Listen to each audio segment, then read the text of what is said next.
I wasn't furious, Jace. No, because it was exactly, and it's sad. It's exactly what I expected from this Chelsea side. Yeah, I hear you. I'd come away.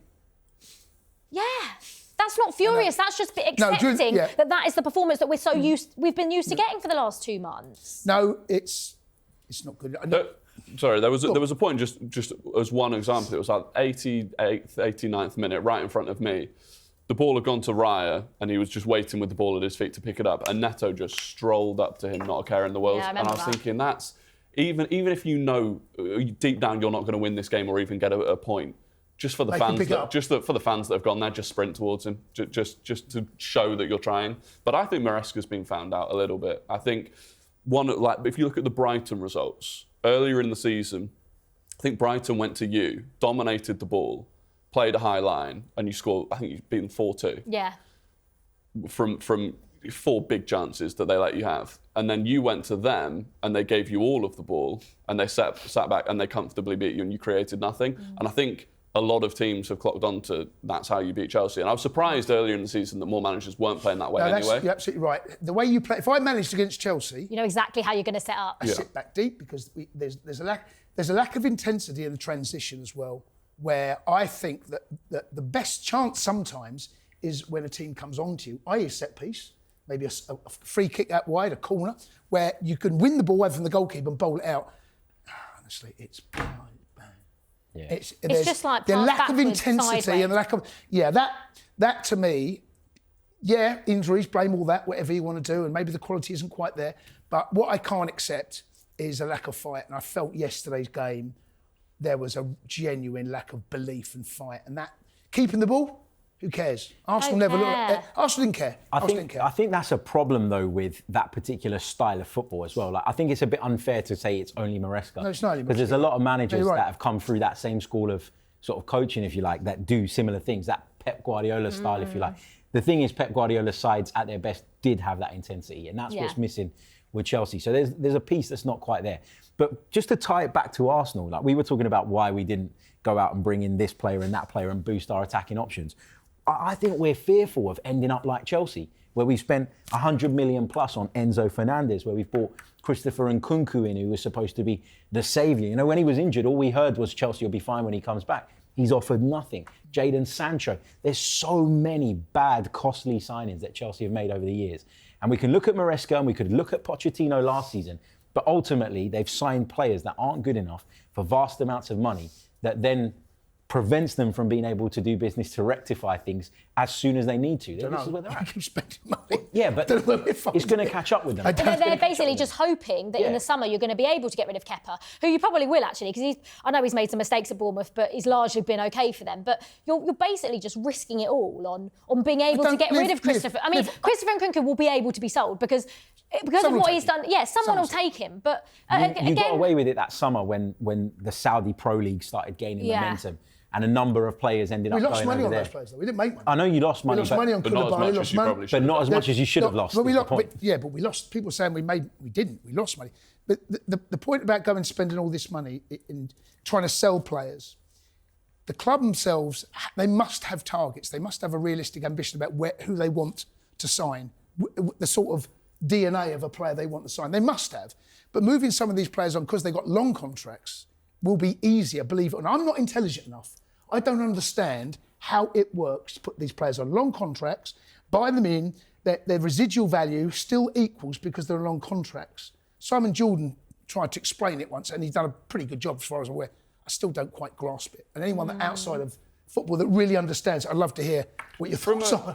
Yeah, I don't really know the ins and outs of it, but from a basic perspective of what you're watching, in January, we spoke about Arsenal not doing the business we needed to in January. You weakened in January. You moved João Felix on loan. You look at yesterday, I think your only attacker on the bench was Tyreek George. But you moved João Felix, he's your player, and you moved him on loan in January because you needed to, for whatever reason, to save some money on wages or whatever. And they're hoping to claw some back. And then, so you do that in January. João Felix.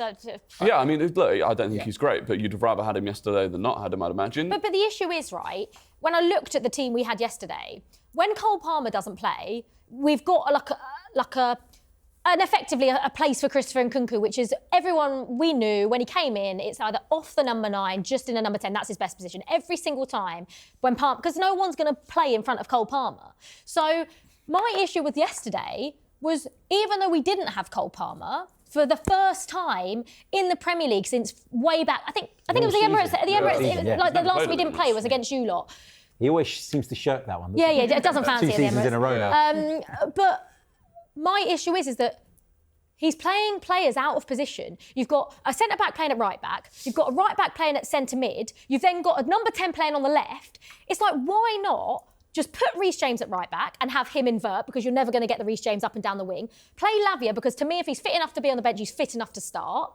And play Nkunku in a number 10. Enzo Fernandez, for me, hasn't done enough to be 100% nailed on, to be playing in that position when it's Caicedo, Reece James. If you're Nkunku, you must be sitting there thinking, what am I doing? When am I going to get a chance to play what is considered his best position? He ain't a wide player and he ain't a number 9. So now that he's got the chance, Maresca's still not playing him there. I hear you. The problem he would have had is then you have to play Tyreek George. And then you bring him inside, Tyreek George starts, who plays alongside. So then you have to have Reece at right back and Enzo and Caicedo as the two there.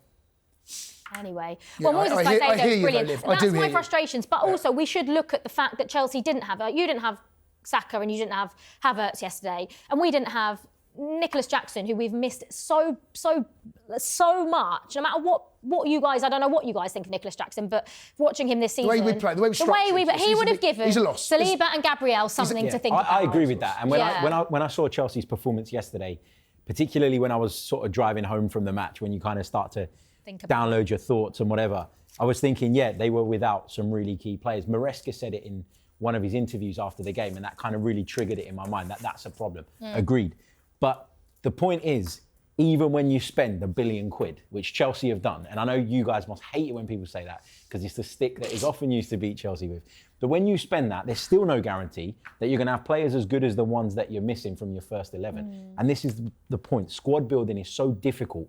To get it right, to have the right profiles of players to be able to come in and replace people, it's not an easy thing to achieve, even when you throw a ton of money at it. Yeah, it's been done like that, hasn't it? The squad should be built over a period of years. I mean, we're going to be great in 5 years' time. All these kids we've got coming in, all these 18-year-olds. Well, Liv, I keep telling you, I haven't got time to wait. No, I know. There's a game in a couple of weeks against Spurs. No one is going to care. That's a guaranteed win. We always beat Spurs. That's how. Imagine Chelsea fans being worried about playing Spurs. That's I'm not. Can I just say I'm actually not worried, because I know we have been down in the dump so badly, but for some reason, when they've been much better than us, they just can't. The way Man United have a hold over us, we can't beat them. No. And Spurs Arsenal, can't beat and us. Arsenal. Yeah, and Arsenal. You've beaten us every year for. That's seven games undefeated. Oh, not that you're counting 7 games. Rory, No, I'm not worried about Spurs. But, No. But let me ask you this: if we don't beat Spurs, oh God, all hell's going to break result loose. against Arsenal, if we somehow manage to lose against them, I can see things. We're on that edge, Chelsea, at the moment, where we can get top 4. Yeah, we can also miss out. You could also finish 10th. Miss out on Europe. So there's that right. Is that We'll win the real Conference League, horrible? though, surely. So. True. Yeah. Well, if we don't. Oh God, I don't even want to think about if we don't win that.